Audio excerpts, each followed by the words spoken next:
Welcome to the short video for class 23. This is the last class with actual content for Introduction to Philosophy. Class 24, the final class, being, for doing the last of the quizzes for part 4, they're not done yet. Exam 4, not done yet. And the final, if not done yet, because the summer semester, it all ends at once. And be sure to complete those things if you haven't done so already. For the content, we're looking at the last of the value theory stuff, specifically in the case of political and social philosophy with Mill's theory of liberty, broken into 3 parts. Now, in the previous class 22, looked at the far-right view of liberty put forth by Mussolini of fascism, which essentially that the state decides what freedoms people should have, and they should be, not surprisingly, very limited. Mill presents a view of liberty that you're probably familiar with. It's a popular view in some of the West, at least some of the time, at least perhaps for now, which is the kind of the view that you should have the freedom to do what you wish as long as you don't break or violate the principle of harm. As I say, you can do whatever you want as long as you're not hurting other people. Obviously, that's not practiced pretty much anywhere, but that's the theory. And so Mill's conception of liberty is exactly that.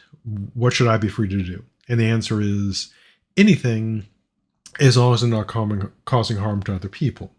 And Mill bases this, of course, on his principle of utility, because he's a utilitarian guy.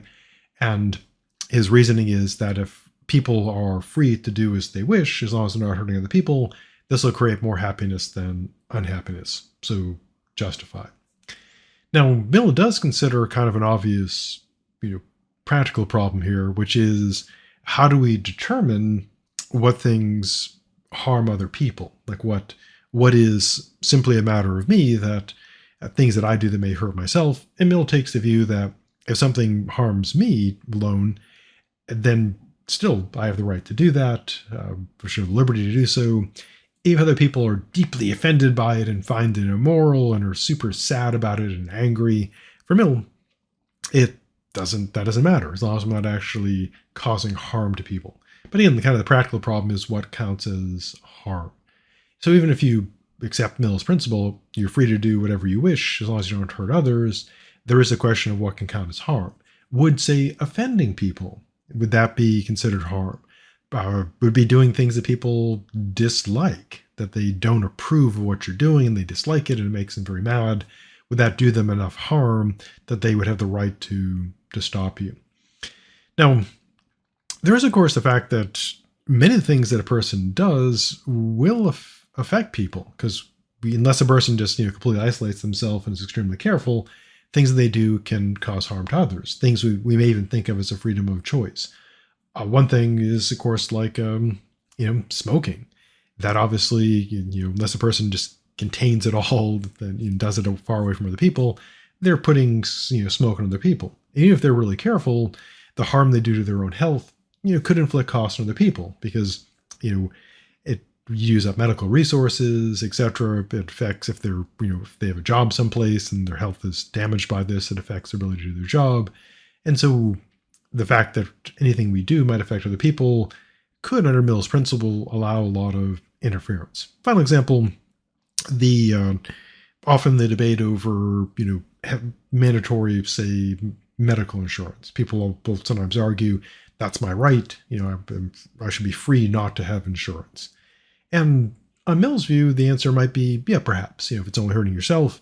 But then, of course, there's the concern that if I don't have insurance and then I go and get injured and I'm taken to the ER and I can't pay for it, they still expect to get money. So the way that's kind of handled is, or at least people argue, is that all of us who do happen to have insurance, some of our premiums supposedly go to paying for people who are uninsured. And it's going to be paid for somewhere. And so if someone doesn't have an insurance, they're causing harm to other people, the people who are paying for the insurance, or so it could be argued. And so anything we do, one could make a case that in some way it could harm others. And this becomes, obviously a matter of considerable practical concern. Mill also looks at other things in terms of what he thinks of as the sort of liberties we all should have and to be a free society. These include what we typically some would recognize, such as the freedom of thought and the freedom of expression. In the U.S., we cover this legally with the First Amendment, which only applies to the government because that's the way it's worded. And Mill also looks at the freedom to assemble with others as long as one is not coerced or deceived, and also the freedom to pick one's way of life, even if others find it like offensive, foolish, or they really don't like it, as long as people aren't hurting other people. At the end of the essay, Mill looks at something he's concerned with, which is that there seems to be ever growing restrictions on freedom. And he's writing in the 1800s, and you could look at this today. Is it, how free are we today, looked at in terms of, say, in the United States, in the world, in Florida, and do we have the liberties we should have? Mill would probably say, if he wasn't dead, he'd probably have some concerns about liberties that are restricted, not based on harm, but based on other factors. Now, not surprisingly, when people want to restrict liberties, they often do make the argument that there is harm. And in some cases, the harms are real. In some cases, they're by and large or complete fabrications. People just make up harms because they know that to make an argument about limiting liberty, you kind of have to usually present some sort of harm. And this may have some connection to Mill. Not claiming that people, actually have read Mill and are based on this, but there is that thought that we should only limit people if there's like some harm we're protecting people from, typically, or we just don't really like what they're doing. The last of the readings is from Emma Goldman. She's an anarchist. In the United States, we had a time, and around the world as well, a time when anarchists were considered a great threat. They were, setting off bombs. They often even tried to assassinate a president. They were the terror of the world. And not surprisingly, we don't see a lot of discussion of them in, K through 12. I'm guessing because they don't want people to get the idea there are other political, views that were presented. Today, kind of the terror of politics would be the socialists and the communists. And it seemed like they kind of tried to bring the anarchists back again, kind of like with Antifa, talking about anarchists. But for the large part, it seems like the anarchists kind of had their time as the terror of the world, and now less so. Although you do occasionally see like anarchist symbols and people claiming to be anarchists. So Goldman was a famous anarchist, and anarchists have a pretty diverse set of views. Some anarchists are peaceful anarchists, like Henry David Thoreau. He's the on Walden Pond guy. He's a non-violent civil disobedience activist. Goldman is definitely the violent activist because when she looks at the question of, one of the attacks on anarchism is that it is violent. And her response is essentially the same one that was given in the movie True Lies, the old film, but with Arnold Schwarzenegger, when his wife asked him, did you kill people? And he says, yes, but they're all bad. And that's essentially what Goldman says. Anarchism kills people, but it's killing, the bad people. It's also often said that anarchism is impractical because I haven't said what anarchism is yet, but for the anarchist, the view is that there should not be any coercive state. There should not be a government that uses, force against citizens to maintain, on their view, the existing social, economic, political order. Some people think that anarchy is chaos, but that's not the case. Chaos is, chaos. It's chaotic. Anarchy is simply the lack of political authority. So it's a political philosophy. Now, not surprisingly, when people think of, what would we do if we didn't have, government, if we didn't have people making laws and people with guns and prisons and stuff, and the anarchists say things would be pretty good. But of course, their critics say it would be anarchy is chaos. Anarchists tend to be critical of, not surprisingly, the state, because their view is you shouldn't have that. They don't reject the idea of like having an organization, etc. It's just the idea that they're against is the violent, coercive state. So if you ask an anarchist, so you're against, you'd be against like having scheduling and organizations and, groups, etc. Not at all. They express a view that there shouldn't be people with guns and prisons and so forth, going around coercing people. So the state supposed to be out. They also tend to be very critical of the economic system of capitalism, which is, as you might guess, made them pretty unpopular. Their view is that the system pretty much exploits people. It's the kind of the usual thing you hear on the left, that the state, that kind of system, coercive system, benefits only a few and is terrible to the many, and they want to get rid of that system. Goldman is critical of religion. Now, one can be an anarchist and not be going after religion, but many anarchists did because they saw it as part of the coercive apparatus of the state and used to control people. So they were critical of the state, capitalism, and religion. And as you would suspect, that made them extremely unpopular and seen as being really dangerous. So the anarchists claim that they can solve those problems by getting rid of the state, getting rid of the current economic system, and getting rid of religion. And they claim that there'll be all these benefits for doing so.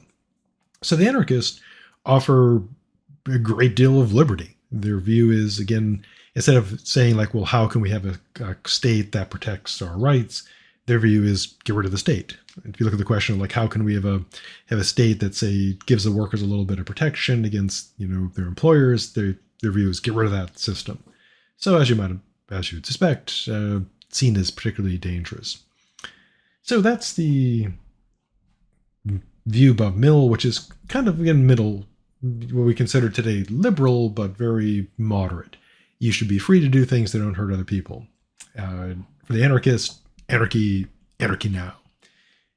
So that's the end of the stuff for Introduction to Philosophy. Hope you found the class interesting.